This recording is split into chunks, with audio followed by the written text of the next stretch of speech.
Podcast Adida. Podcast Adida. La Junta al Día. Y la voz que convoca en Despertar Educativo Radio a esta hora es la voz del tesorero de la organización sindical, Harold Ibargüen Mena. Tesorero, bienvenido al programa institucional de Adida. Sí, muy buenas noches, Sebastián, y a todos los radioescuchas en nuestro programa Despertar Educativo Radio. Bueno, tesorero, hay diferentes informaciones de interés de todo el magisterio antioqueño, especialmente para los maestros y maestras afiliados a Adida. Hablemos de un tema interesante, importante y necesario. Se trata de la seguridad y salud en el trabajo y estas nuevas condiciones que hay en el contrato de salud del magisterio. ¿Cuáles son las orientaciones o qué temas importantes hay con relación a este tema?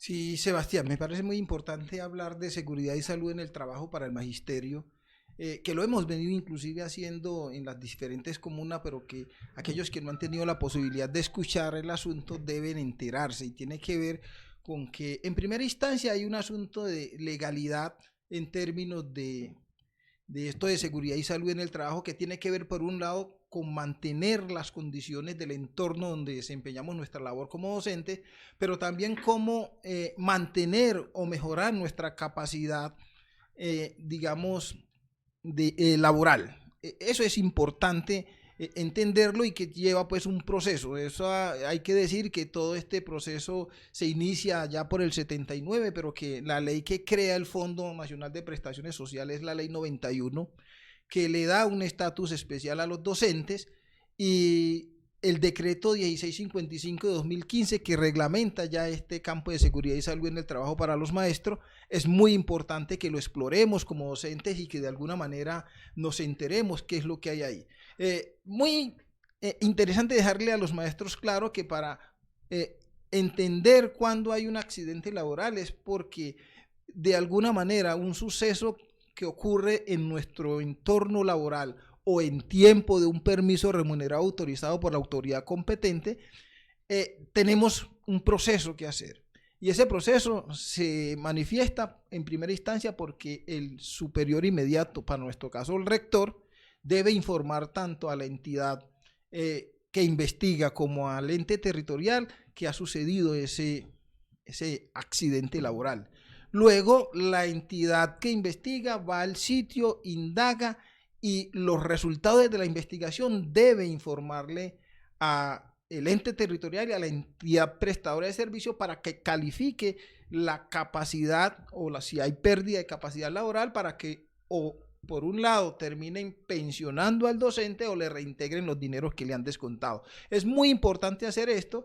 Y si el rector en su momento no lo hace en las 48 horas, es muy importante como docente notificarle por escrito que no ha cumplido con ese deber, pues si no lo hace, como docentes corremos el riesgo que si nos han descontado, inclusive hasta 90 días, que son 33% de nuestro salario, si es hasta 180 días, que es 50% de nuestro salario, o si es muy riesgoso que perdemos la capacidad laboral, corremos el riesgo de perder todo porque no ha sido informado y no va a ser valorado como capacidad, como accidente de trabajo. Entonces es muy importante que tengamos en cuenta eso y que toda la información la documentemos.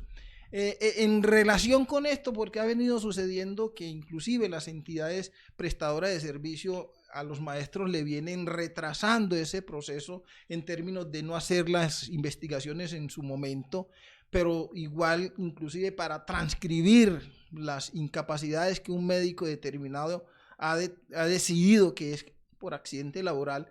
Entonces, las nuevas condiciones del contrato implica que esa oportunidad que estamos reclamando y que venimos reclamando como sindicato se le dé al magisterio. Entonces, por un lado, y desde FECODE se informa, por ejemplo, que han venido trabajando arduamente para que no se suba la cápita en estos términos, para que se implementen condiciones en las que las entidades prestadoras de servicio se vean sancionadas cuando no le dan esa oportunidad al usuario.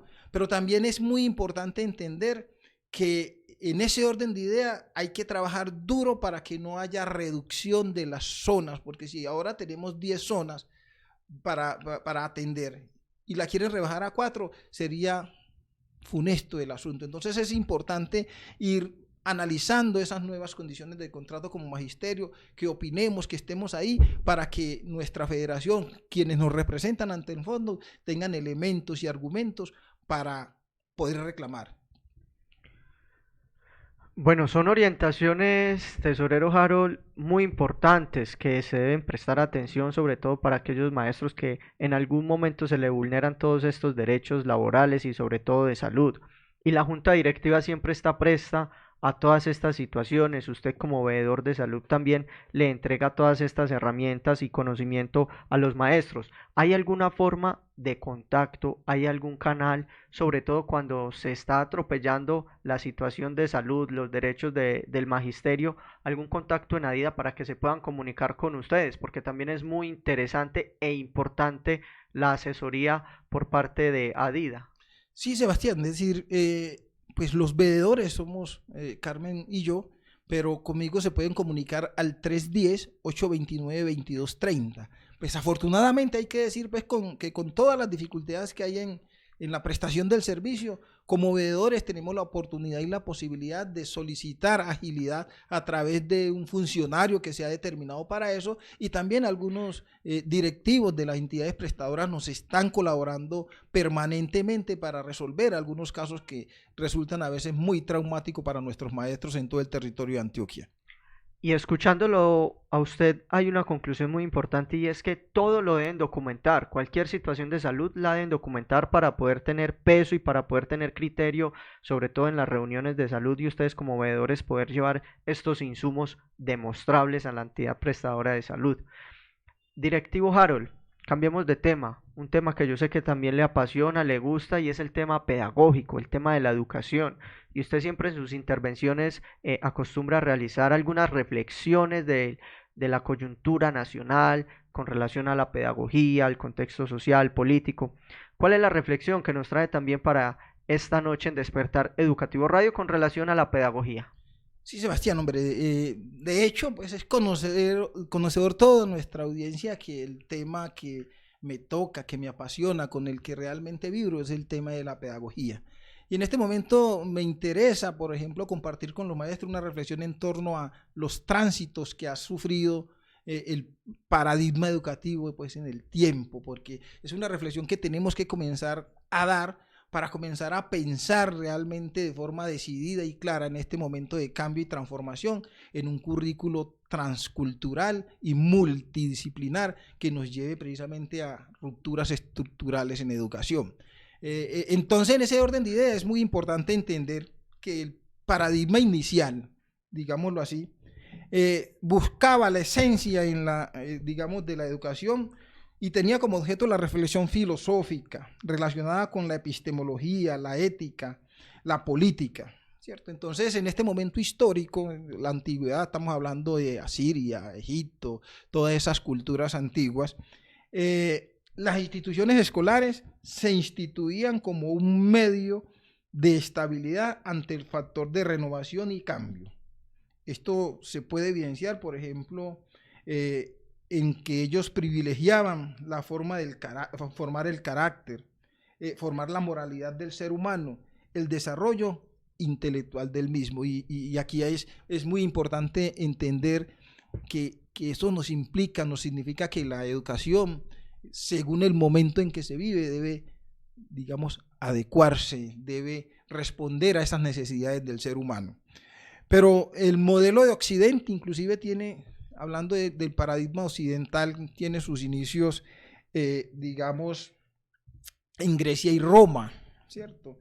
Y estos aquí tenían inclusive 3 momentos importantes que tenía que ver con la formación filosófica, con la formación, digamos, ética también, pero también ellos hicieron una profunda reflexión en torno al hombre y la educación, y fueron los primeros que dijeron que había que formar a la mujer, pero no la formación que se le daba al hombre, sino era una formación para que pudiera relacionarse de manera adecuada con su esposo, con su marido. Entonces ahí hay una visión educativa importante también. el modelo de Oriente nos muestra cómo, digamos, esta educación marcaba rituales y se fundamentaba en una visión animista de la vida, ¿cierto? Pero ya hay un momento en el que la educación en Occidente comienza a dar unos tránsitos y unos cambios, y podemos decir que uno de los primeros que establece una ruptura fundamental es Juan Jacobo Rousseau, porque para él, digamos, la meta de la educación es reconstruir al hombre social, racional y en concordancia con la naturaleza. Entonces, había un asunto importante, y digamos que la voluntad del educador estaba orientada a determinar impresiones y grababa, grababa el alma infantil.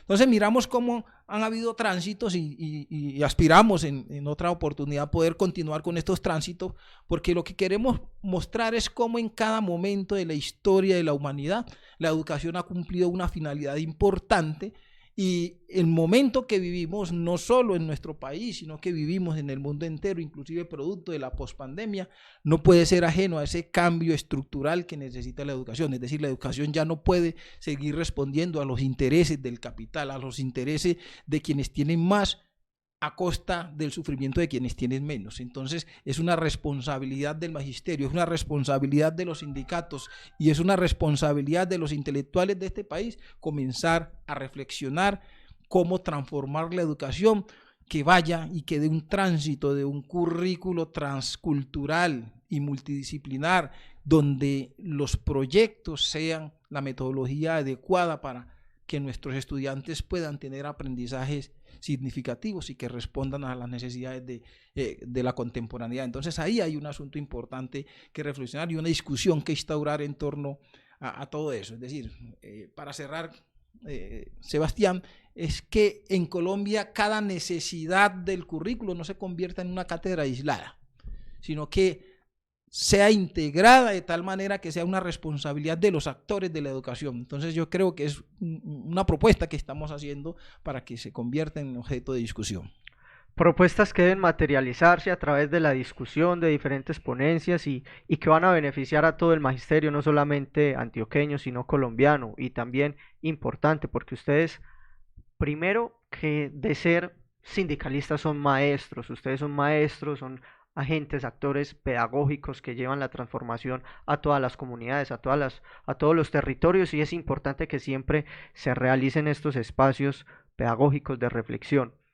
Harold Ibargüen Mena, directivo de ADIDA, tesorero de la organización sindical, muchas gracias por participar en Despertar Educativo Radio. Que tenga feliz resto de noche. Sí, gracias a ti, Sebastián, y a todos los radioescuchas que también pueden tener muy buenas noches. Gracias a todos.